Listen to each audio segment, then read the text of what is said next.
Assalamualaikum warahmatullahi wabarakatuh. Halo semuanya teman-teman, selamat siang, selamat datang kembali di channel kesayangan kita, channel Ilo Entry, dan masih bersama saya Ilo dimanapun teman-teman berada. Semoga teman-teman selalu dalam keadaan sehat walafiat, tanpa kekurangan satu apapun, amin amin ya rabbal alamin. Dan pada kesempatan yang baik ini kami masih akan membawakan kisah dari Sinta Diary, petualangan Tori di kota iblis Xinjiang season 3, dan ini ada part 6, part pamungkas dari season 3 teman-teman ya. Dan luar biasa pasti kisahnya, tapi sebelum kita masuk ke dalam kisahnya, buat teman-teman mungkin yang suka baca bisa mengunjungi karya karsa dari Sinta Diary, kisahnya keren-keren banget di sana teman-teman ya. Dan buat teman-teman yang belum subscribe, ayo dong, bisa diklik dulu tombol subscribe, jangan lupa lonceng notifikasinya dinyalakan agar teman-teman selalu mendapatkan notifikasi dari konten-konten yang akan kami upload di setiap harinya. Dan untuk channel Ilo Entry, kami upload setiap hari setiap jam 12 siang waktu Indonesia bagian Barat. Oke, nggak lagi berlama-lama lagi, pasti dengan sabaran kan untuk masuk ke dalam kisahnya. Kita langsung saja masuk ke dalam kisahnya. Dari halaman belakang rumah Bang Ilo, kita menuju ke kota iblis Xinjiang.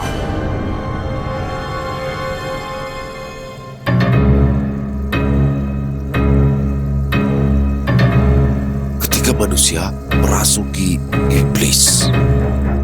Kota iblis Xinjiang season 3.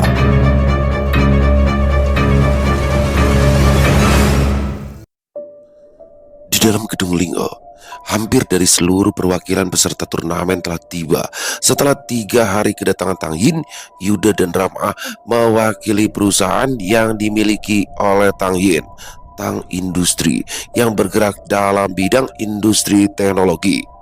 Hari itu juga, mereka yang sudah berkumpul akan pindah ke tempat acara akan dimulai, yaitu di Pulau Bebas yang tidak dimiliki oleh negara manapun.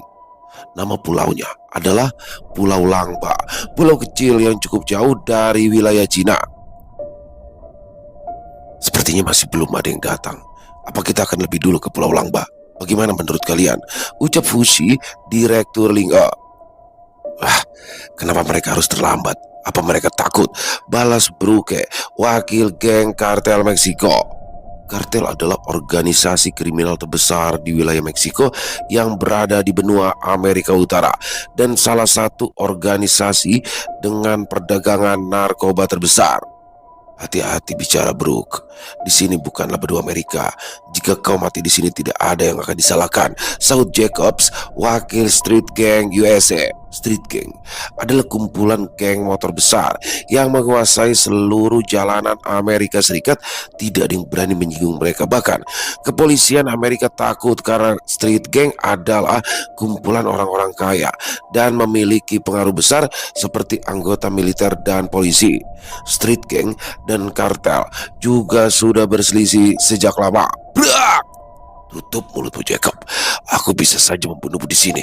Kau kira aku butuh perhatianmu? Balas Brook sambil menggebrak meja. Aku takut sekali. Jangan salah paham. Sangat disayangkan jika kau mati oleh orang lain, karena aku yang akan menghabisimu perlahan, ucap Jacobs dengan santainya sambil menghisap cerutu. Apa kau berani brengsek? Kemarilah, tantang Brook. Hei, hentikan tingkah kekanak-kanakan kalian. Selesaikan masalah kalian di turnamen nanti. Adu mulut tidak menyelesaikan apapun, sahut Taser, perwakilan Bratva Rusia. Bratva adalah organisasi gelap terbesar di Rusia. Mereka tersamarkan, bahkan pemerintah tidak bisa mengetahuinya karena Bratva bersembunyi di balik perusahaan-perusahaan ternama yang tidak mungkin bisa disinggung oleh pemerintahan. Siapa kau? Berani ku campur masalah kami? Aku tidak keberatan punya musuh satu lagi, ucap Brook mengingatkan dengan ancaman. Ayolah, jangan memperkeruh suasana. Kita harus menghormati tuan rumah kita, Tuan Fushi. Beliau minta pendapat kita. Bukankah kita akan bersenang-senang? Sahut Johnny, bos perdagangan gelap Prancis. Dasar penjilat ulung, ucap Brook. Brook ini orangnya memang selalu bermasalah. Suatu saat mulutnya akan membunuhnya sendiri, gumam Johnny. Ya, aku setuju dengan Direktur Fushi. Hanya beberapa orang saja yang belum hadir.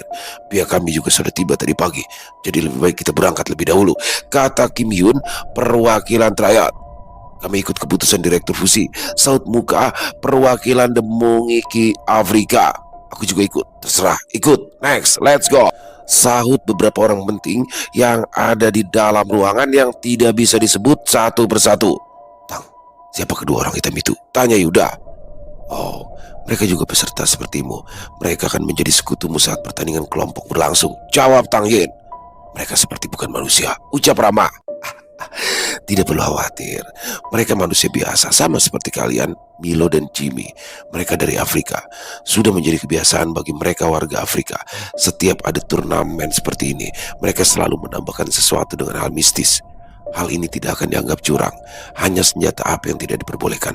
Selain itu, tidak dipermasalahkan. Jelas Tang Yin. Afrika terkenal dengan voodoo atau ilmu santet. Jika di negara kami, apa mereka akan bermain santet di tengah pertarungan? Tanya Rama.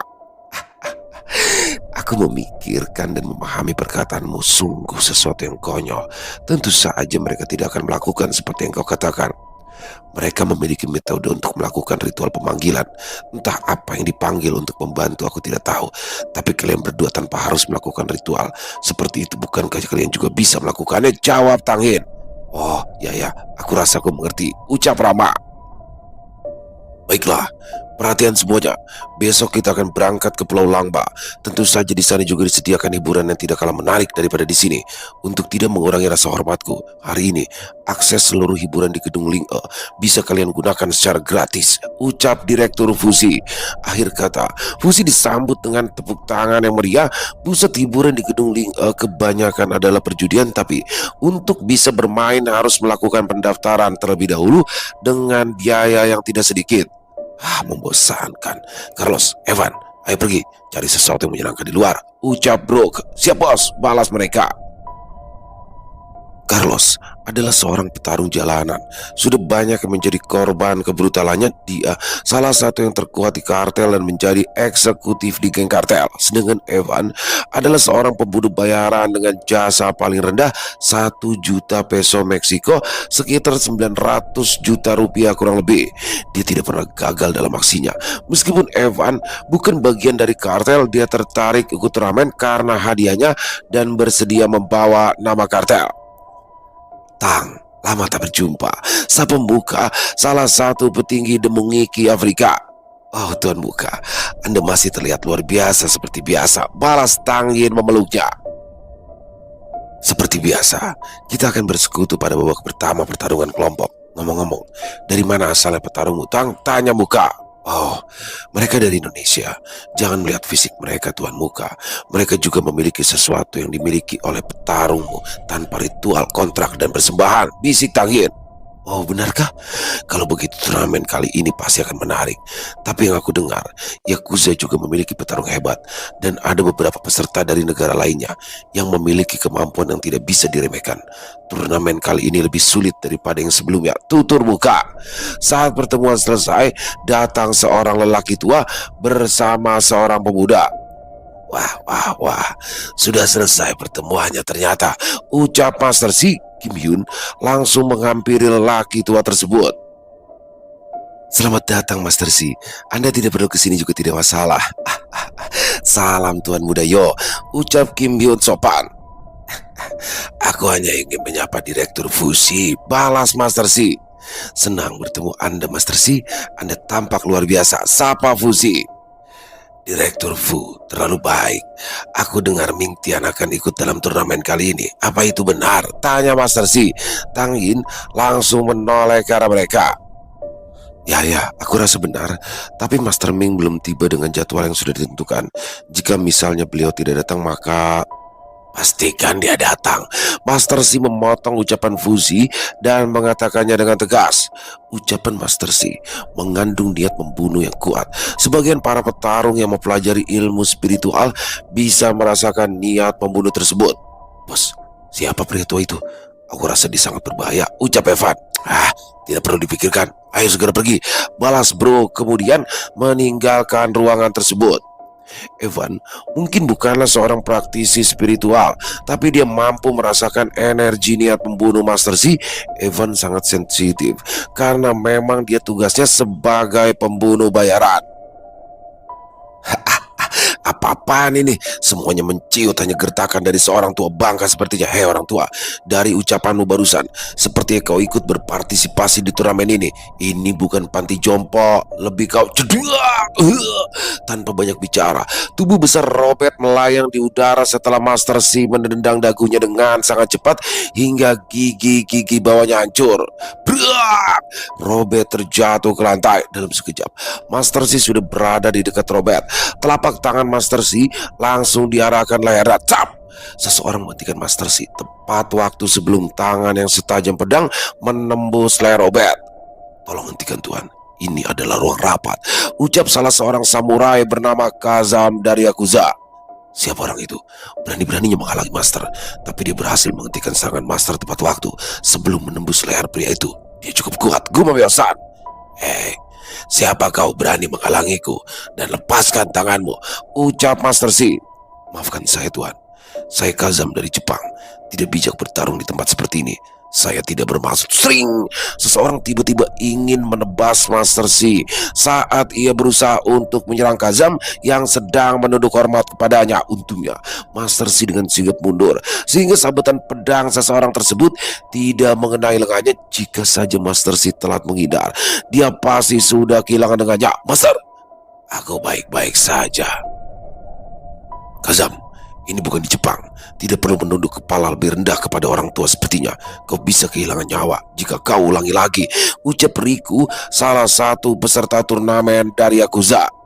Terima kasih, akan aku ingat nasihatmu Riku, balas Kazam. Lelaki tua ini sangat berbahaya. Dia tidak kenal kompromi. Dia tidak akan membiarkan siapapun menghalanginya. Aku ceroboh dan hampir kehilangan nyawa jika Riku tidak bertindak, gumam Kazam. Lumayan. Sepertinya peserta turnamen kali ini cukup menarik, ucap Master C. Hei tua bangka sialan, beraninya kau menyerang peserta perwakilan dari Bratva. Kau ingin dihancurkan beserta dengan negaramu, ancam Taser perwakilan Bratva. Hati-hati dengan bicaramu Taser, apa kau tidak menghormatiku? Balas Madeng petinggi pemerintahan. Hei, kau lihat sendiri apa yang dilakukan jagoan tua kampung itu. Memang seenaknya dia sendiri, mentang-mentang ini di negara kalian, protes Taser. Bukankah Robert yang cari masalah duluan? Terang Madeng. Ya tapi orang tua itu sudah keterlaluan. Apa kau akan bertanggung jawab? Kami ini dari organisasi Bratva, tidak bisa kalian remehkan begitu saja, ucap Taser. Ya, aku setuju dengan Tuan Taser. Kami Yakuza Jepang juga tidak terima atas tindakan memalukan tua bangka itu.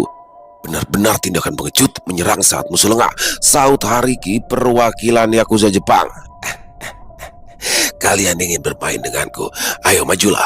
Apakah aku pengecut seperti yang kau katakan? Tantang Master C. Sial, kenapa orang tua ini malah memperkeruh suasana? Tidak bisakah dia diam? Gumam Madeng. Kau benar-benar arogan tua bangka. Aku akui kau cukup kuat untuk seorang pria tua. Aku sempat lengah karena meremehkan.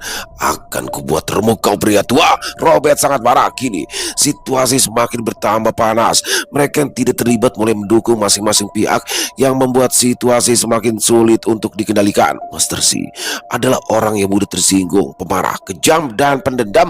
Cukup sulit mencegahnya jika dia sudah bertindak. Kini mereka yang tidak terlibat mulai ikut campur mendukung pihaknya masing-masing. Mereka saling memprovokasi dan menambah keruh suasana. Hanya beberapa dari mereka yang tetap netral dan tidak peduli dengan kekacauan yang terjadi. Apa-apaan situasi ini? Siapa kakek pembuat onar itu? Ucap Yuda. Hati-hati dengan ucapanmu Mantike. Dia bukan orang yang bisa kau provokasi. Lebih baik diam saja, balas Sang Yin. Turnamen kali ini akan sulit. Pria tua itu adalah peserta DPR Triad. Jimmy, Milo, kerahkan apa yang kalian punya jika berhadapan dengan pria tua itu, ucap Muka. Kami mengerti Tuan Muka, balas Jimmy. Apakah Tuan Muka tahu tentang Master C? Tanya Tang Yin. Tidak, aku hanya pernah mendengar namanya. Pria itu adalah pendekar hebat yang konon mampu menangkap peluru dari senjata revolver. Tangannya sekeras baja dan jarinya setajam pedang, tutur Muka. Oh, aku cukup terkejut Anda tahu tentang Master C, karena aku dengar dia adalah orang yang tertutup, ucap Tang Yin. Mungkin dia adalah orang yang tertutup dan lebih suka mengasingkan dirinya di saat masa-masa tuanya ini. Tapi tidak saat dia muda. Aku dengar Si adalah pendekar bela diri yang pernah menantang jagoan kuat di berbagai negara. Salah satu orang yang pernah dia tantang adalah Tuan Taka, seorang seniman bela diri terkenal di Afrika. Setelah berhadapan dengan Situ, Tuan Taka tidak bisa lagi menggunakan bela dirinya karena dia lumpuh dan meninggal setelah 7 hari. Jelas muka. Wow, Tuan Muka sangat berpengetahuan. Aku masihlah bocah yang tidak tahu apa-apa. Balas Tanggin. Di pihak Master Si masih berseteru, tapi pada akhirnya masalah tersebut bisa diselesaikan meskipun hanya sementara setelah Master Si menghajar Robert habis-habisan. Kita akhiri saja sampai di sini. Yosan, pergi. Ucap Master Si. Hei tua bangka, mau kemana kau? Aku masih belum tubang, kata Robert yang sudah berumuran darah. Orang ini, Yosan memancarkan niat membunuh yang sama kuatnya dengan Master Si. Dia tidak terima gurunya dihina terus-terusan. Yo, hentikan untuk hari ini. Kita akan bertemu dengan mereka lagi. Saat itu tiba, aku tidak akan melepaskan mereka, kata Master Si. Baik Master, jawab Yosan. Master Si dan Yosan meninggalkan ruangan tersebut. Direktur Fusi, aku mewakili Triad untuk meminta maaf atas kejadian ini, ucap Kim Hyun. Anda tidak perlu begitu Tuan Kim, yang penting masalah sudah selesai, balas Fusi menutupi ketakutannya. Ada kurang lebih 100 perwakilan dari berbagai negara. Bahkan dalam satu negara ada yang memiliki lebih dari satu perwakilan seperti Cina sendiri. Mungkin ada 10 perwakilan yang masing-masing memiliki 2 petarung setidaknya pada hari berikutnya. Semua akhirnya berangkat ke Pulau Langba, tempat yang akan menjadi pertarungan berdarah. Pemenang akan mendapatkan reputasi dan kejayaan, yang kalah akan menjadi pecundang yang bahkan akan berujung pada kematian. Di Lemdau, perbatasan kota harimau, Adiwangsa dan Babasil telah bergabung bersama-sama melawan pasukan iblis. Tidak ada yang perlu dikhawatirkan soal keamanan kota harimau. Jumlah pihak sekutu jauh lebih unggul daripada para iblis. Pada saat bersamaan, Bloody muncul dari gerbang portal perbatasan harimau. Saat dia muncul, langsung mendapat sambutan serangan bertubi-tubi. Bukan masalah bagi Bloody untuk menghindarinya. Hentikan dia, jangan biarkan lolos, ucap salah satu jenderal bawahan Liangba, Panglima Harimau. Bloody telah terkepung. Dia akan kesulitan kabur jika sambil membawa Jaka dan Rio. Ruang gerakku terbatas jika membawa kedua manusia ini. Apa perlu aku bantai pengganggu ini? Ucap Bloody. Tidak perlu melakukan hal yang sia-sia, Bloody. Tinggalkan saja kedua temanku di sini. Mereka adalah para penjaga perbatasan. Setidaknya temanku cukup aman bersama mereka, kata Narendra. Secepat kilat, Bloody langsung menghilang dan lolos dari kepungan, lalu meninggalkan Jaka dan Rio di sana. Siapa kedua sosok ini, Jenderal? Sepertinya mereka bukan iblis, kata prajurit harimau. Mereka berdua manusia. Segera beritahu Panglima Liangba perintah jenderal tersebut. Bloody menyelinap di antara para iblis, dan secara tak sengaja dia bertemu dengan Palat yang sedang bertarung dengan Suyoto. Sebelumnya, Narendra meminta Bloody untuk mencari keberadaan Desta dengan ciri-ciri memiliki energi spiritual api. Malah yang ditemui adalah Suyoto yang sedang bertarung dengan Balat. String, jedung. Gemuruh pertarungan antara mereka terdengar dahsyat. Mereka sempat berhenti bertarung, tapi akhirnya mereka kembali berduel. Bukankah dia Balat? Kata Bloody seorang diri. Apa kamu mengenal Bloody? Saud Narendra. Balat adalah iblis yang lebih kuat dari Sixen. Lebih baik jangan cari masalah dengannya. Lebih baik aku cari target yang lebih mudah, kata Bloody kemudian pergi. Balat menghentikan serangan karena menyadari kehadiran Bloody. Tidak hanya itu, Balat juga memang tidak bisa meneruskan duel dengan Suyoto karena situasinya sudah tidak menguntungkan di pihak iblis. Kita hentikan pertarungan sementara. Bagaimana menurutmu? Ucap Balat. Terserah, tapi aku lebih suka jika kalian mundur saja sepenuhnya. Kalian sudah kalah, balas Suyoto. Aku tahu situasi saat ini tidak menguntungkan. Mundur memang keputusan yang tepat. Tapi apa yang dilakukan Bloody di sini, aku masih ragu kenapa dia berkhianat. Apa karena mengabaikan perintah atau ada hal lainnya? Akan aku tanya sendiri saja, gumam Balat menyusulnya. Setelah beberapa saat, Balat telah berhasil menyusul Bloody. Bloody, berhenti, cegah Balat. Bloody langsung berhenti dan bersikap waspada. Tidak perlu waspada seperti itu, Bloody. Aku tahu berita mengenai dirimu yang katanya telah berkhianat. Bisa ku jelaskan padaku apa yang sebenarnya terjadi? Ucap Balat. Ya benar, aku telah dicap sebagai pengkhianat karena tidak mematuhi perintah Raja Iblis Mogu. Aku bersedia hukum, tapi jika harus sebagai sumber energi sarang iblis, itu adalah penghinaan bagiku. Aku berhasil kabur karena aku mengancam akan meledakan diri saat berada di sarang Raja Iblis. Aku hanya mundur dari pertempuran, tapi Raja Iblis langsung memberikan hukuman seperti itu. Bukankah itu berlebihan? Balas Bloody mulai membuat skenario untuk meyakinkan Balat. Sudah kuduga ternyata hanya masalah sepele. Raja Iblis Mogu memang berlebihan. Jika hanya jenderal biasa aku bisa tutup mata, tapi kau adalah salah satu iblis yang memiliki tanda lahir. Seharusnya Raja Iblis tidak gegabah dalam mengambil keputusan. Situasi di sini seperti juga buruk. Mungkin aku juga akan mundur. Kembalilah bersamaku. Aku bantu bicara kepada Raja Iblis untuk mengampunimu. Pinta Balat. Maaf, aku tidak bisa Tuan Balat. Raja Iblis Mogu tadinya tidak akan memberikan hukuman seperti itu. Semua karena ucapan Monaye. Bahkan jika Tuan Balat sekalipun, Raja Iblis Mogu mungkin akan memperlakukan Anda sama sepertiku jika Anda mundur dalam pertempuran. Jelas Bloody semakin dalam dia membohongi Balat. Sial, ternyata si Jalang itu, dia hanyalah seorang iblis biasa. Selain otaknya, dia tidak bisa melakukan apa-apa. Berani-beraninya dia mempengaruhi Raja Iblis Mogu. Ucap Balat marah. Bloody, bisakah aku minta tolong padamu? Pinta Balat. Katakan apa itu? Balas Bloody. Aku akan pergi ke kota iblis untuk menyampaikan situasi di sini, dan aku akan membantumu lepas dari hukuman. Setelah aku pergi, aku minta kau dan Swordbug untuk memimpin pasukanku. Apa kau bersedia? Kata Balat. Baiklah, akan aku lakukan Tuan. Tapi bagaimana aku meyakinkan Swordbug? Tanya Bloody. Ikut aku. Ayo temui Swordbug terlebih dahulu. Balas Balat. Baik Tuan. Ternyata mudah juga dikibuli iblis bodoh itu, ucap Narendra. Beberapa saat kemudian, Tuan Balat, untung saja Anda kemari. Situasi saat ini sangat buruk. Kita tidak mungkin bisa bertahan lebih lama lagi, ucap Swordbug. Aku tahu, apa kau terluka cukup serius, Swordbug? Tanya Balat. Sudah lebih baik Tuan Balat, setidaknya aku masih bisa bertaruh, jawab Swordbug. Bagus jika begitu. Dengarkan aku. Aku akan kembali ke kota iblis untuk melaporkan situasi saat ini. Aku serahkan komando kepada kalian berdua. Aku tidak lama. Pinta Balat. Kau, Bloody, bagaimana bisa ada di sini? Baik Tuan Balat, kami akan berusaha untuk bertahan selama mungkin. Balas Swordbug. Aku yang meminta Bloody kemari, jadi aku berharap kalian bisa bekerja sama. Jelas Balat. Baik Tuan. Balat langsung meninggalkan lokasi dan menyerahkan posisi pimpinan kepada mereka berdua. Kau dengar apa yang dikatakan Tuan Balat barusan? Komando diserahkan padaku dan kau harus mematuhi perintahku. Apa kau keberatan? Ucap Swordbug yang tidak mau dipandang setara dengan Bloody. Terserah apa yang ingin kau lakukan. Urus saja urusanmu. Jangan menggangguku. Balas Bloody kemudian pergi. Hei, mau kemana kau? Bukankah kau harus mendengar perintahku? Ucap Swordbug, tapi Bloody tidak meresponnya. Ya sudahlah, setidaknya sekarang aku adalah seorang pimpinan tertinggi. Katanya Baga. Bloody menuju area pertempuran di mana Bargo dan Kungmo berada.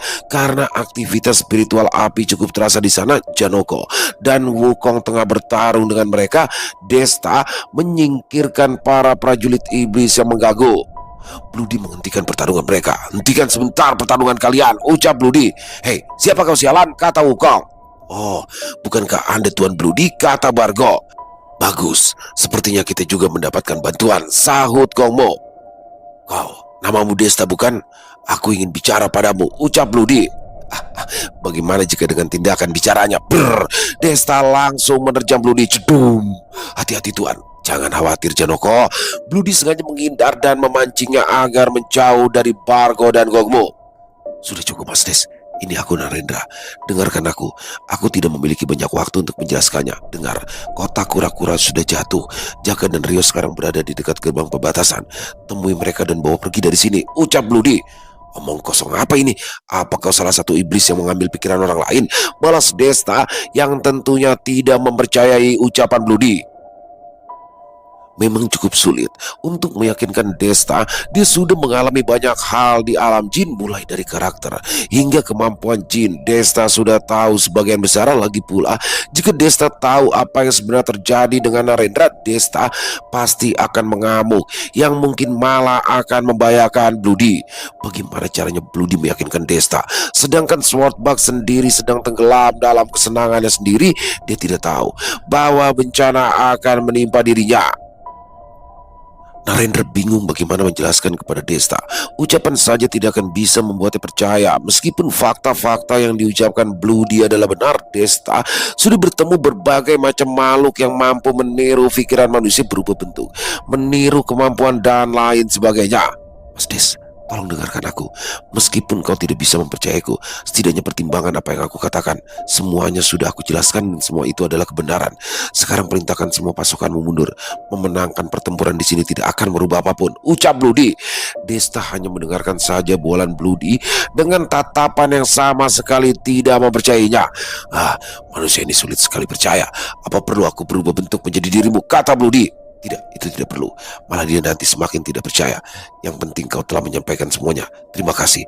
Sekarang kau bisa menghabisi Swordbuck untuk meningkatkan kemampuanmu, balas Narendra. Itu saja yang ingin aku katakan, Mas Des. Terserah kau mau percaya atau tidak, tapi setidaknya kau harus mempertimbangkannya. Kau sudah bertemu dengan pamanmu, bukan? Jadi pergilah. Raka juga tidak bisa ditolong lagi. Jangan menambah korban lebih banyak lagi, Mas Des, ucap Bloody, kemudian pergi meninggalkan Desta. Di waktu yang bersamaan, Mbah Basil dan Adi Wangsa mendekati Desta. Apa kau baik-baik saja, nak? Tanya Mbah Basil. Ya Mbah, baik-baik saja, balas Desta. Iblis tadi tidak biasa. Aku tidak bisa menebak seberapa kuat dirinya. Apa yang dilakukan tadi? Raja Adi Wangsa juga melontarkan pertanyaan. Aku tahu dia kuat. Jika dia berniat melawan, belum tentu aku bisa melawannya.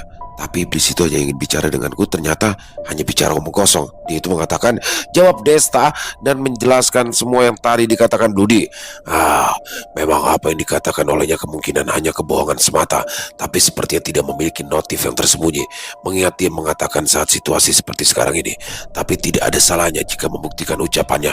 Mungkin saja teman-temanmu ada di gerbang perbatasan. Ayo kita ke sana, ucap Mbah Basil. Mbah Basil, Adi Wangsa dan Desta pergi ke gerbang perbatasan. Situasi medan perang sudah cukup untuk ditangani oleh Raja Batara dan Gentala. Dalam perjalanannya menuju gerbang perbatasan, mereka juga bertemu dengan Suyoto yang kebetulan ingin menghampiri Desta. Hei, mau kemana kalian? Tanya Suyoto. Paman, kami ingin ke gerbang perbatasan, jawab Desta. Senang bertemu dengan Anda, Raja Singa yang Agung, sapa Suyoto. Senang juga bertemu denganmu. Kau adalah paman dari cucuku. Berarti kau juga salah satu keluargaku juga. Balas Raja Adiwangsa. Suatu kehormatan bisa bertemu dengan kakek leluhur, ucap Suyoto. Sudah, nanti saja perkenalannya. Ayo segera pergi ke gerbang perbatasan, saut Mbah Basil. Ada apa Mbah? Tanya Suyoto. Sudah, ikut saja, biar Desta yang menjelaskannya di jalan, jawab Mbah Basil. Mereka langsung bergegas menuju ke gerbang perbatasan. Setelah sampai di sana, tidak ada seorang pun jenderal yang menjaga gerbang perbatasan tergeletak terluka parah. Apa yang sebenarnya terjadi di sini? Hei, kau masih hidup? Ucap Adi Wangsa menghampiri jenderal tersebut. Kami diserang oleh iblis yang kuat. Dia seorang diri, tapi telah membantai ratusan prajuritku, ucap jenderal penjaga. Aku mencium keberadaan kedua manusia di sini sebelumnya. Sepertinya iblis yang bicara padamu tidak berbohong, nak, kata Mbah Basil. Dua orang? Siapa kira-kira dia, Mbah? Tanya Desta. Dua manusia itu Jaka dan Rio. Kondisi mereka juga cukup terluka parah, jelas Mbah Basil. Hei, katakan apa yang terjadi di sini. Di mana kedua manusia itu? Tanya Desta kepada jenderal penjaga. Tadinya ada dua orang manusia di sini. Kondisi mereka cukup buruk. Kedua manusia itu dibawa kemari oleh seorang iblis dengan tanda 888 di dahinya. Aku sempat melaporkan kepada Panglima Liamba, tapi setelah itu muncul seorang iblis kuat yang ingin memasuki gerbang. Kami berusaha mencegah, tapi inilah yang terjadi pada kami. Iblis itu juga membawa kedua manusia itu. Maaf, aku tidak bisa mencegahnya, jelas jenderal penjaga. Tidak, kau sudah berusaha dengan baik. Jangan menyalahkan dirimu, jenderal, balas Desta. Panglima Liamba tiba menaiki hewan spiritualnya. Ada apa ini? Maaf aku terlambat. Aku mengalami situasi yang merepotkan, ucap Liamba yang turun dari tunggangannya. Panglima, seperti ini ceritanya, jenderal penjaga menjelaskan. Ternyata seperti itu. Maaf aku datang terlambat. Kau sudah berusaha, jenderal. Ini bukanlah kegagalan yang disebabkan olehmu. Jadi jangan menyalahkan dirimu sendiri, kata Liamba. Terima kasih Panglima, balas jenderal penjaga. Jadi, menurutmu kita harus bagaimana, Mbah? Apa kita harus mempercayai iblis itu? Tanya Desta. Maaf menyela, jika yang Anda maksud adalah iblis dengan tanda lahir di dahi 888, dia adalah seorang iblis sejati bernama Bloody. Aku mendapatkan informasi bahwa Bloody telah berkhianat, lalu situasi di perbatasan kota kura-kura hancur, dan kota telah dikuasai oleh para iblis. Menurut pengamatanku, jika salah satu perbatasan telah jatuh, situasi tidak akan merubah apapun, meskipun perbatasan lainnya memenangkan pertempuran ini. Kota terlarang bisa terancam, jadi aku memutuskan untuk mundur ke kota terlarang. Jelas Liang Ba? Sesuai apa yang diucapkan oleh iblis yang bernama Bloody itu. Jika begitu, lebih baik kita menarik pasukan dan bertahan di kota terlarang, ucap Ma Basil. Panglima Liang Ba, Anda mundur lebih dulu bersama dengan seluruh pasukan Anda. Kami menyusul, kata Desta. Baiklah, jika begitu, kami akan mundur. Kita bertemu lagi di kota terlarang, balas Liang Ba.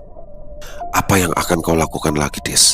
Kita juga akan mundur, pinta Suyoto. Ya Paman, tapi aku ingin memastikan lagi dan ingin bertemu dengan iblis yang bernama Bloody itu. Temanku Jaka dan Rio dibawa oleh iblis kuat. Aku tidak tahu dibawa kemana mereka. Aku harus bertanya padanya, balas Desta. Dugaanku pasti mereka dibawa ke sarang Ratu Iblis. Untuk menyelamatkan mereka mungkin minta bantuan iblis Bloody sangat diperlukan. Tidak ada salahnya bicara dengannya, kata Suyoto. Jadi sudah diputuskan mereka pergi untuk menemui Bloody. Sebelumnya Balat pergi ke kota iblis sengaja melewati gerbang perbatasan karena ingin memastikan situasi di perbatasan kota kura-kura.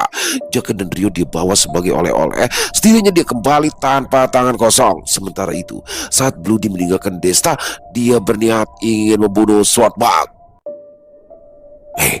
Bagaimana aku beralasan untuk melawan Swartbug? Tanya Bloody. Kenapa butuh alasan jika hanya ingin baku hantam? Jawab Narendra. Ini adalah situasi perang. Mana mungkin Swartbug akan meladeni tantanganku, kata Bloody. Oh begitu, begini saja. Bukankah sebelumnya Swartbug telah mengklaim bahwa dia adalah pimpinan tertinggi menggantikan Balat? Balat sendiri menyuruh kalian untuk bekerja sama untuk memimpin pasukan. Dengan kata lain, Balat memberikan perintah dan menganggap kalian setara. Jadi dengan pengakuan Swartbug sendiri sebagai pimpinan tertinggi itu, sama saja dia meremehkanmu. Nah, ini bisa kau gunakan untuk menantang. Siapa yang paling kuat, dia yang pantas menjadi pimpinan tertinggi. Jelas Narendra. Ya, itu masuk akal. Baiklah, aku akan menggunakan alasan itu, balas Bloody. Di belakang pasukan iblis, Swartbug dengan santainya duduk di kursi dari tumpukan batu. Dia benar-benar menikmati posisinya sebagai seorang pemimpin tertinggi para iblis. Sikapnya angkuh dan sombong membuat para pasukan iblis lainnya tidak menyukainya. Oh, jadi ini kau lakukan, Swartbug. Para jenderal dan prajurit bertempur habis-habisan mengorbankan nyawa, malah kau dengan santainya duduk di sini, ucap Bloody. Bukankah sebagai seorang pimpinan tertinggi, memang ini yang dilakukan? Dengan melihat situasi perang di balik layar, itulah tugas seorang pimpinan tertinggi. Kenapa kau tidak suka? Balas Swartbug. Lihatlah situasi sekeliling Swartbug. Kau pikir mereka suka dengan caramu seperti ini, kata Bloody. Oh, benarkah? Katakan siapa yang tidak suka denganku. Maju kemari, ucap Swartbug. Ning. Para tuan iblis yang ada di sana terpaksa diam. Meskipun tidak suka dengan tindakan Swartbug, mereka sadar tidak mungkin bisa melawannya. Tapi Bloody maju mendekat. Swartbug merasa tertata. Apa kau mau menantangku, Bloody? Meskipun kau tahu kau bukanlah tandinganku, kau bisa mati jika menantangku, ucap Swartbug berdiri mengapi Bloody. Kau sangat arogan, Swartbug. Ya, aku menantangmu. Apa kau pantas tidaknya kau sebagai seorang pimpinan tertinggi? Kalahkan aku, tantang Bloody. Mengalahkanmu, kau terlalu percaya diri, Bloody. Kebetulan aku bosan.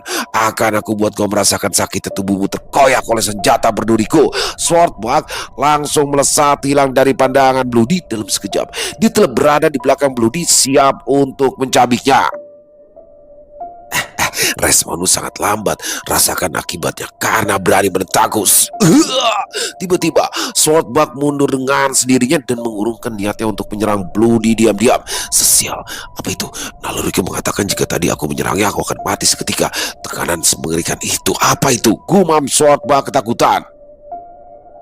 Aku takut. Hanya dengan iblis sepertinya aku takut. Sudah jelas aku memiliki tanda lahir yang lebih baik darinya. Kenapa aku harus takut? Sial, dia pasti menggunakan trik. Swartbug masih tidak mempercayainya. Apa yang kau lakukan, Swartbug? Ayo kemari, lawan aku. Bloody memprovokasi. Kurang ajar, beraninya kau berkata seperti itu. Entah trik apa yang kau gunakan, hal itu tidak akan berpengaruh. Karena kau ingin mati, maka akan aku kabulkan permintaanmu.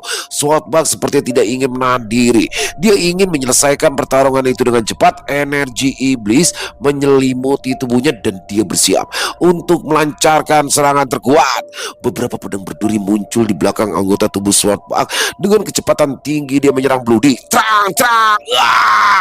Hanya dengan dua sabetan Bloody, semua senjata berduri milik Swordbug hancur berkeping. Rasakan, itulah balasannya karena sok menjadi pimpinan. Celetuk salah seorang tuan iblis, kemudian ia menutup mulutnya. Para iblis lainnya menengok ke arah sumber suara tersebut. Mereka saling pandang. Kemudian, ya benar, Swordbug itu sangat arogan, sosokan jadi pemimpin, padahal dia penakut. Benar-benar, berikan pelajaran dia Tuan Bloody. Para iblis mengutuk Swordbug dengan kata-kata yang pedas. Diam, berani-beraninya iblis rendahan seperti kalian. Swordbug marah. Aku tidak tahu bagaimana aku bisa unggul dari Bloody.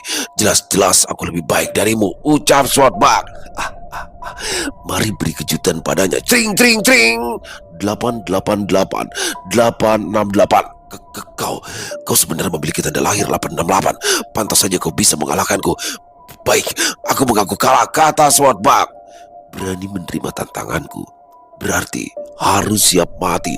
Bloody hanya membalikan ucapan yang sudah pernah Swordbug katakan. Tentu saja aku bercanda. Lagi pula kita sama-sama iblis. Tidak perlu sampai ada yang maksat. Swordbug terlalu banyak bicara. Dia sampai tidak menyadari bahwa kepalanya kini telah terlepas dari tubuhnya. Wah! Para iblis malah bersorak kegirangan, terutama mereka yang telah mengatakan hal-hal buruk kepada Swordbug. Seandainya Swordbug tidak mati, maka mereka lah yang mati karena telah berani membuatnya marah. Swordbug adalah iblis ke-877. Sebelumnya mungkin Bloody tidak bisa menandinginya karena dia iblis 888. Tapi setelah ia membunuh Sixen, kemampuannya meningkat dan tanda lahirnya berubah. Meskipun tidak terlalu banyak perubahannya, setidaknya Swordbug tidak ada apa-apa lagi. Bloody sudah ada dua yang menjadi korban Bloody, dan ini hanyalah permulaan. Di masa depan mungkin para iblis akan mengalami kerugian yang lebih besar lagi. Para iblis bersorak atas kemenangan Bloody. Mereka mengira Bloody menegakkan keadilan bagi mereka karena sikap Swordbug yang semena-mena dan seenaknya sendiri sebagai pimpinan tertinggi. Tentu saja Bloody tak peduli karena niatnya hanya ingin menghabisi Swordbug. Hei, kenapa kekuatanku tidak meningkat setelah membunuh Swordbug? Bisik Bloody. Apa kau sudah memastikan kalau Swordbug benar-benar mati? Balas Narendra. Aku yakin dia sudah mati. Sudah aku pastikan itu, kata Bloody. Jika dilihat dari pertarunganmu dengan Sixen, setelah kau membunuhnya kau hanya mendapatkan 20 poin. Padahal selisih tanda lahirmu dengannya 88 poin. Itu artinya kau hanya mendapatkan 30%-nya kurang lebih. Dan mungkin kau tidak akan bertambah kuat jika melawan iblis sejati yang lebih lemah darimu. Cobalah menyasar iblis yang lebih kuat darimu, tutur Narendra. Ya, kemungkinan dugaanmu benar. Lagi pula, aku melawan Swordbug sama sekali tidak merasakan ancaman. Apa aku harus melawan Balat ya? Ucapnya. Jangan berlebihan. Balat itu memiliki tanda lahir yang lebih jauh darimu. Carilah lawan yang tidak terlalu tinggi dari tanda lahirmu. Lakukan secara pelan saja. Jangan serakah. Balas Narendra. Ya kan, setidaknya kau bisa merubah tanda lahirku sementara. Itu bukan masalah, bukan? Kata Bloody. Bodoh. Kau pikir melakukan itu mudah? Sudah aku bilang, bukan itu yang akan menjadi kartu as di saat-saat genting. Lagi pula seandainya aku bisa merubah tanda lahirmu ke angka 7, kau masih bukan tandingan Balat. Jelas Narendra. Ya, aku mengerti. Kalau begitu ayo pergi ke medan perang lainnya, ucap Bloody. Tuan Bloody, ada musuh kuat datang. Tidak ada yang bisa menahan mereka. Padahal mereka hanya 4 orang, kata salah satu prajurit iblis. Memangnya aku peduli? Itu bukan urusanku, gumam Bloody. Temui saja mereka. Aku rasa mereka mencarimu, saut Narendra. Di mana mereka? Tunjukkan jalannya, ucap Bloody. Baik, ikuti saya Tuan, balas prajurit iblis tersebut. Bloody mendengarkan pendapat Narendra karena dia sudah membuktikan bahwa saran-sarannya itu berguna untuk dirinya. Ternyata memang benar, 4 orang tersebut salah satunya adalah Desta. Seperti yang Narendra kira, mereka dikepung oleh ratusan iblis dan tidak ada satupun yang berani menyerangnya. Semuanya mundur, tinggalkan tempat ini, perintah Bloody. Tetapi Tuan, mereka ada 4 orang, mereka itu kuat-kuat, balas satu prajurit iblis. Serahkan mereka padaku dan mundurlah. Apa kalian semua mau mati di sini? Ancam Bloody. Baik Tuan Bloody. Aku bersyukur Tuan Bloody yang memimpin. Ya, beliau itu selalu memikirkan nasib kita iblis rendahan ini. Itulah pemimpin yang sebenarnya. Ayo kita mundur. Sejumlah besar pasukan iblis mundur, hanya tinggal Bloody seorang.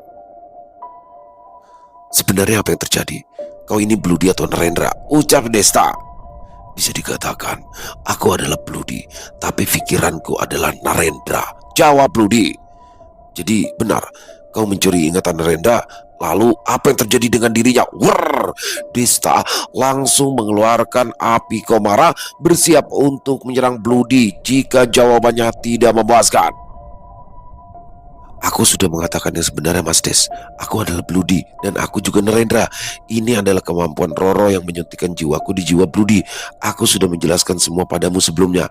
Aku tidak berharap kau mempertimbangkan ucapanku secepat ini, tapi aku rasa kau sedikit menghilangkan keraguanmu. Balas Bloody. Memang aku sulit mempercayai iblis sepertimu, tapi kau tetap saja telah membunuh temanku. Desta tetap tidak bisa menerima kenyataannya.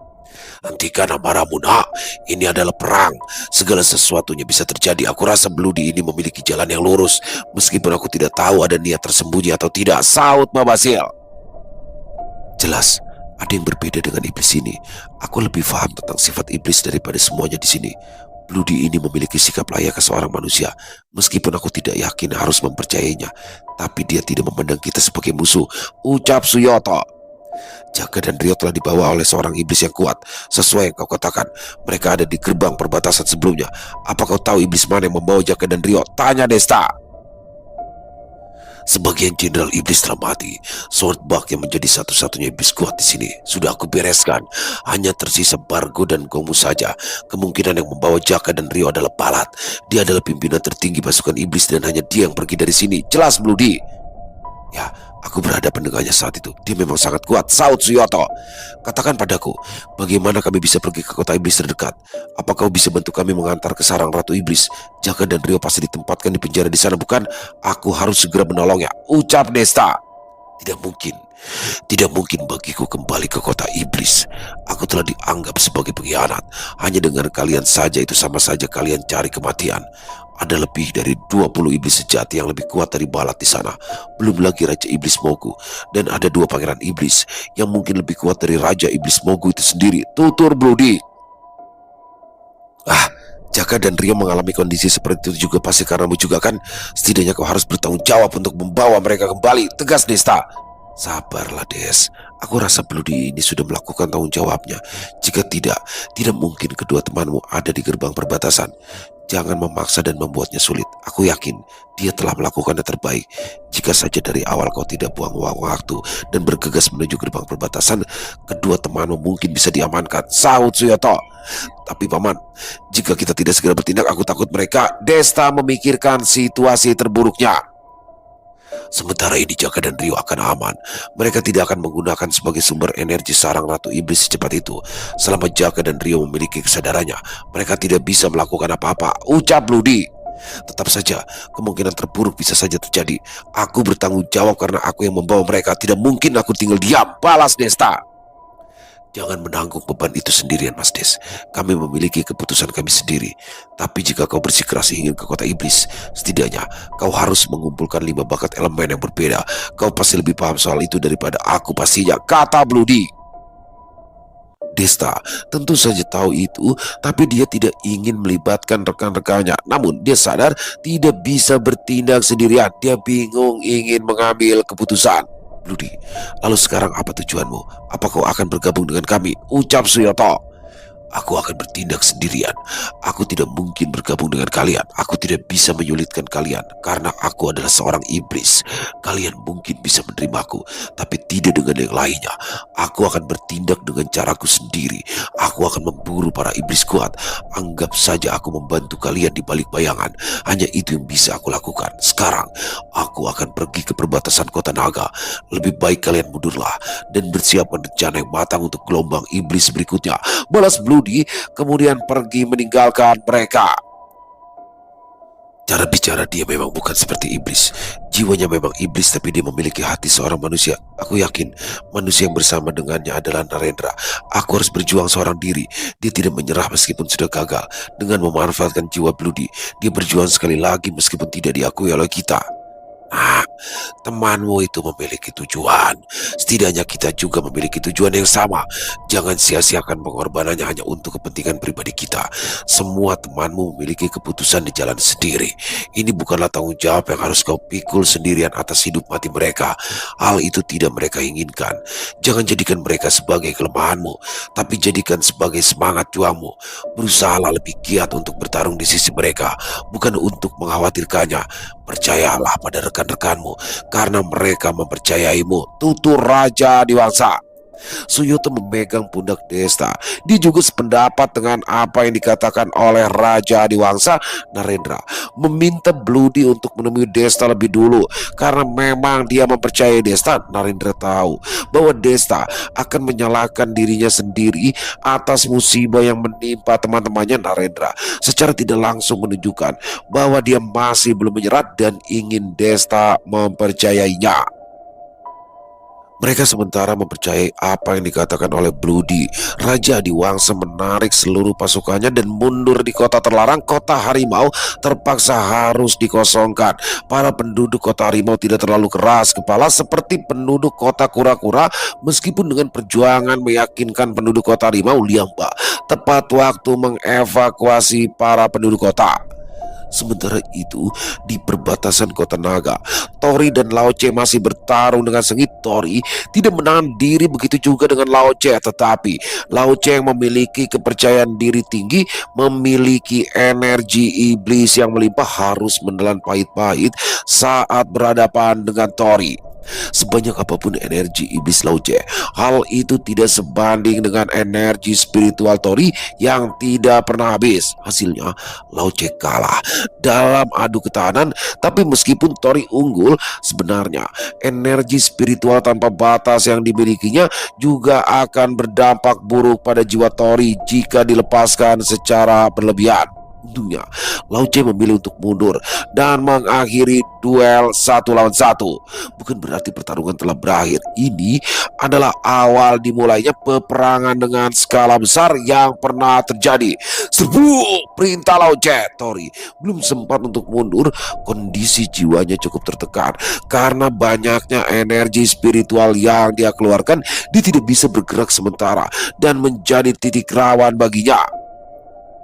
Prajurit Kenanga, lindungi suamiku. Prajurit Merah, hadang dan hancurkan para iblis itu. Perintah Sinta. Huah! Prajurit Kenanga adalah prajurit peri dengan armor kuning yang bertugas sebagai benteng perlindungan, sedangkan prajurit Merah adalah prajurit peri dengan armor merah yang bertugas khusus untuk menggempur musuh. Semuanya adalah prajurit wanita, tetapi kemampuan mereka tak bisa diremehkan. Pertempuran besar akhirnya terjadi. Lao Che mungkin memimpin 9 jenderal iblis dan ribuan pasukan iblis, tapi di pihak Tori ada banyak sekali sosok kuat seperti Gabon dan lainnya. Ditambah lagi ada sosok misterius yang muncul tanpa ada yang tahu. Sebuah portal muncul tak jauh dari wilayah spasial perbatasan kota naga.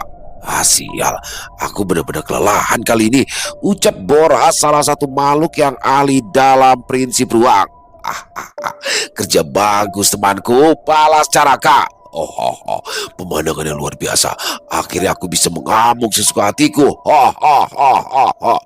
Genggong, jangan bertindak bodoh. Jangan saya nakas sendiri. Kita akan bergerak bersama. Seperti biasa, kau ini menyebalkan, sabar Sastro Tanoyo. Tempat yang sangat tidak ramah. Pantas saja jika mendapatkan masalah, ucap Eyang Guntur Gede. Ah, ah, aku segera datang. Aku sudah tidak sabar lagi. Genggong, jangan sembarangan. Ah, sial. Tunggu Noyo Genggong. Noyo Genggong segera pergi untuk terjun ke dalam pertempuran. Basabar lalu menyusulnya. Seperti biasa, Noyo Genggong selalu bersemangat. Ucap Caraka. Apakah ada yang masih mengingat mereka? Ya, mereka adalah pimpinan wilayah di gerbang neraka di bawah Raja Abimanyu. Lalu, apa yang mereka lakukan? Tiba-tiba saja muncul di wilayah spasial kota iblis Xinjiang. Ini akan menjadi sebuah pertempuran yang sangat dahsyat. Bagaimana pertempuran mereka ke depannya? Nantikan kelanjutannya kota iblis Xinjiang season 4 Sarang Ratu Iblis. Dan disinilah puncak peperangan yang sesungguhnya. Selesai. Oh, luar biasa. Season 3 telah berakhir, teman-teman. Dan di sini bagaimana akhirnya pasukan dari Nusantara. Semuanya sudah tiba ya, tinggal Krepa aja nih ya. Apa namanya, Kerajaan Wentira nih, apakah jadi nggak nih berangkat dan menyusul ke kota iblis Xinjiang. Jadi makin seru aja. Makin banyak bala bantuan untuk melawan pasukan iblis. Pokoknya jangan sampai ketinggalan, teman-teman. Buat next season 4 kota iblis Xinjiang akan kita hajar juga. Pastinya di sana akan lebih seru dan pastinya akan lebih keren. Dan terima kasih kepada Sinta Dairi atas izinnya kami untuk bisa membawakan kisah yang luar biasa ini. Dan semoga kisah barusan bisa menghibur teman-teman semua para pecinta penikmat horor misteri. Lebih khususnya lagi kepada para subscriber dari channel Ilo Entry. Buat yang punya komentar lain, punya pendapat lain, silakan bisa menuliskan di dalam kolom komentar ataupun hanya sekedar saling menyapa. Insya Allah kami akan menjawabnya satu persatu. Buat yang suka dengan videonya, bisa diklik tombol like, tombol jempol, boleh juga dong dibantu di share ya link videonya ini ke teman-teman yang lain agar juga ikut merasa terhibur. Buat teman-teman mungkin yang belum subscribe, sekali lagi bisa diklik tombol subscribe, jangan lupa lonceng notifikasi jadi nyalakan agar teman-teman selalu mendapatkan notifikasi dari konten-konten yang akan kami upload di setiap harinya. Dan kami juga ingin mengucapkan terima kasih ya kepada seluruh teman-teman yang sudah selalu setia hadir, yang sudah selalu mendukung kami, karena teman-temanlah kami selalu bersemangat berkarya di setiap harinya. Dan di akhir kata saya Ilo mengucapkan permohonan maaf apabila mungkin dalam pembawaan kisahnya ada kata-kata saya yang salah ataupun ada kata-kata saya mungkin yang kurang berkenan. Saya mohon dibukakan pintu maaf yang seluas-luasnya. Sampai berjumpa lagi besok jam 12 siang masih bersama saya Ilo di channel Ilo Entry. Salam sehat, sukses selalu untuk kita semua. Wassalamualaikum warahmatullahi wabarakatuh.